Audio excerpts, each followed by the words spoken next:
ही घटना आमच्या गावातील दामोदर सोबत घडली आहे। सकाळी सकाळी नेहरी घेऊन दामोदर रानात आला आणि आपली रोजची कामे करू लागला। बैलांना वैरण टाकणे इत्यादी आपली रोजची कामे आटपून तो घरी लवकर जात असे। पण आज थोडा उशीर झाला, म्हणजे बराच उशीर झाला होता। दामोदर मनात म्हणाला, चामारी, आज तर लय उशीर झाला गड्या। आणि कारभारीन पण म्हटली होती की आज बिगीनं घरी या बघा, आमोशा आहे। गड्या, पटापट पाय उचल, नाहीतर घरी जेवण नाही देणार कारभारीन। एवढं मनाला बोलून तो रानातल्या पाऊल वाटणं चालू लागला। सूर्य हळूहळू नारंगी होत आणि काळा अंधार आपले वर्चस्व जमावत होता। त्यात दामोदर पटापट पाऊल उचलत होता। हळूहळू काळ्या राखीसानं माझं अवघड केलं गड्या, असं मनात चालू होतं दामोदरच्या। आता घर अजून लांब होतं, वाटेनं कोणीही नाही। चिमणीच्या उजेडात दामोदर हळूहळू चालत होता, कारण चिमणी किती प्रकाश देणार। दामोदर मनात म्हणाला, आशानं नाही जमणार गड्या, असं तर सकाळ उजडल। नाही, बिगीनं जाया पाहिजे। असं बोलून त्याने जास्त उजेडासाठी एक लाकूड घेतला आणि त्यासोबत आणलेला कापूस गुंडाळला आणि धोतर फाडलं आणि त्याला गुंडाळून त्याचा तेंबा तयार केला। पण कोल्या कुत्री छळतील म्हणून त्याने तिथला एक दगड घेतला आणि आपल्या गमजात गुंडाळला आणि चालू लागला। आता रात्र आणखी शांत आणि भयान झाली होती हे दामोदरला कळले, कारण रातकिडे, किरकिरी आणि बाजूनं वाहणाऱ्या वड्याच्या पाण्याचा आवाज त्याला स्पष्ट येत होता आणि त्यामुळे तो आणखी झपाझप पाऊल टाकू लागला। वड्याचं पाणी बाजूनं वाहत होतं आणि त्याचा आवाज स्पष्ट आणि सुंदर येत होता। पण सोबत आणि अचानक एक विचित्र प्रकार घडला। दामोदरला वड्याच्या वाहत्यासोबत काही पाऊल झपाट्याने पडत आहेत याचा आभास झाला। दामोदर थांबला आणि जवळील मशालीने तो आजूबाजूला पाहू लागला, पण कोणीही दिसले नाही। दामोदर मनात म्हणाला, आसन, कोणी संडासला आला असन, मी आलो म्हणून गेला असन पळून। लोक बी लय गदाळ झालेत, पाणी आहे म्हणून आले हागायला। असं म्हणून तो पुढे चालू लागला। चालत चालत तो एका झाडाखाली आला आणि जेवण करून घेतो मणी धरून जेवायला बसला। बाजूला पेरूचं झाड, बोर अशी 2-3 फळाची झाडे होती। कोणासन राव त्यो, मला बघून पळून गेला, असा विचार करत एकटाच हसू लागला आणि आरामात त्याने जेवण केलं आणि देवाचं पांडुरंगाचं नाव घेऊन तो परत चालू लागला। अर्धी रात्र झाली, पण दामोदर अजून शेताच्या बांध्यावरून चालत होता। आपण पिलो तर नाही बाबा, आणि असं का होईलय? परत तो त्याच वड्याजवळ आला, तोच आवाज त्याला परत आला।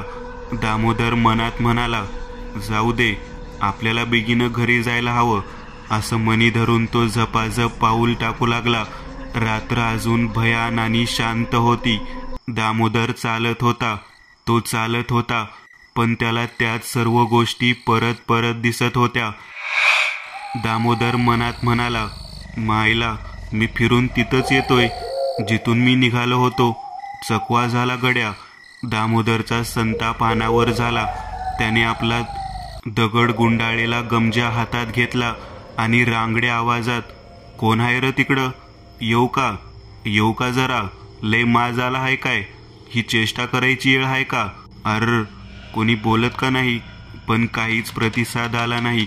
आता दामोदर जरा गोंधळात पडला होता आणि थोडा भेदरला पण होता। काय करावं त्याला सुचत नव्हतं। दामोदर मनात, काय करू बाबा, या वाटेने जावं तर फिरून तिथंच येतोया, आणि दुसऱ्या वाटेने जावं तर ती आणि तिचा गुलाम। थोडा वेळ थांबला दामोदर मनात, आता जे होईन ते होईन, बघू काय होतं ते, आणि दुसऱ्या वाटेने निघाला। दुसरी वाट खूप लहान होती, काटे कुपाटे जास्त होते। सोबत ती वाट थोडी विचित्र पण होती। झाडावर बसलेलं घुबड, उलट्या लटकलेला वटवाघुळी, ते चित्र अजून भयान आणि गूढ करत होते। आणि दामोदर त्या वाटेवर एकटा झपाट्याने पाऊल टाकत होता। चालून चालून दामोदरचे पाय आणि सुकलेला घसा त्याची परीक्षा घेत होता। तहानलेला दामोदर तसाच पाऊल टाकत होता, पण किती वेळ असं चालणार? त्याला क्षणभर विसावा आणि घोटभर पाणी हवं होतं. दामोदर मनात, खूप गळा सुकला गडे मर्दा, अजून किती अंत पाहशील रे पांडुरंगा, धाव र धाव बाबा. मशाल घेऊन चालत होता. पाय उचलत नव्हते, पण पर्याय नव्हता.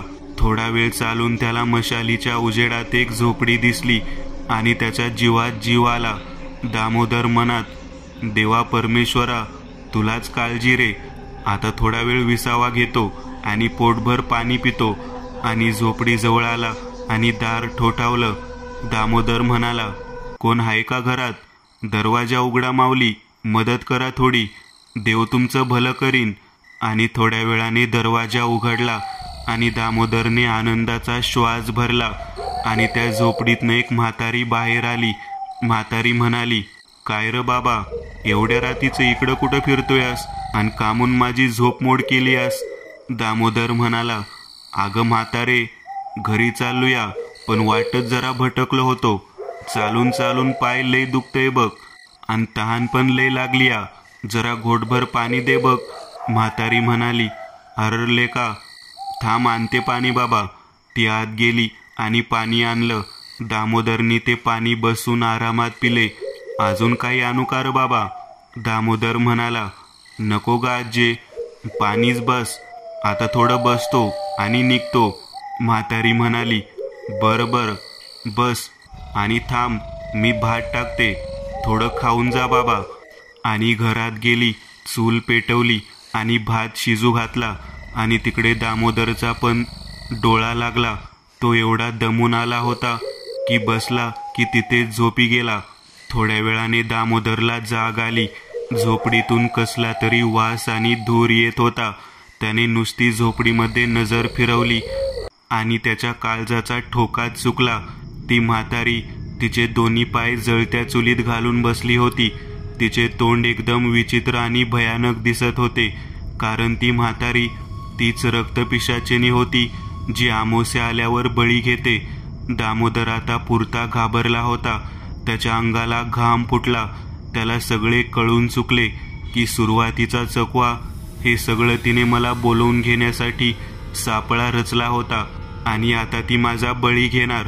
देवाचं नाव घेऊन दामोदर त्या झोपडीपासून पळू लागला. तो जीव मुठीत घेऊन पळत होता. आता त्याच्या हातात ना मशाल होती न तो गमजा. तो फक्त जीवाच्या आकांताने पळत होता. हे सगळं दृश्य ते झाडावर बसलेलं घुबड पाहत होतं. इतक्यात ती पिशाचिनी झोपडीतून बाहेर आली. तिचे डोळे लाल, हात आणि पाय जळून खाक झालेले, जबडा 2 हात खाली आलेला असा तिचा भयानक देह होता. ती बाहेर आली आणि तिने मोठ्याने किंचाळी दिली. ती किंचाळी दामोदरच्या कानावर पडली तसा त्याच्या अंगावर चर करून काटा आला आणि तो आणखी वेगाने पळू लागला. अंधार होता. दामोदरला काहीही दिसत नव्हते, पण त्याला एवढं माहीत होतं की मला काही झाले तरी थांबले नाही पाहिजे. इतक्यात त्याचा पाय झाडाच्या फांदीमध्ये अडकला आणि दामोदर पडला. त्याचा पाय त्या फांदीमध्ये अडकला होता आणि काहीही केले तरी तो निघत नसे. त्याचा पाय कदाचित मोडला असावा.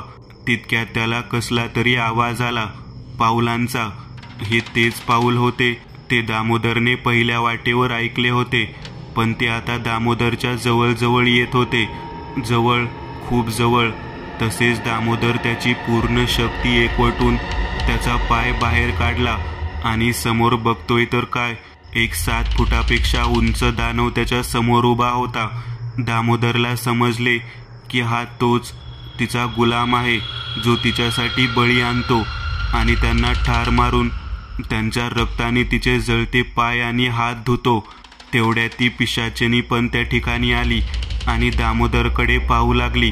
दामोदर तिला असं पाहून जवळजवळ गळून पडला होता.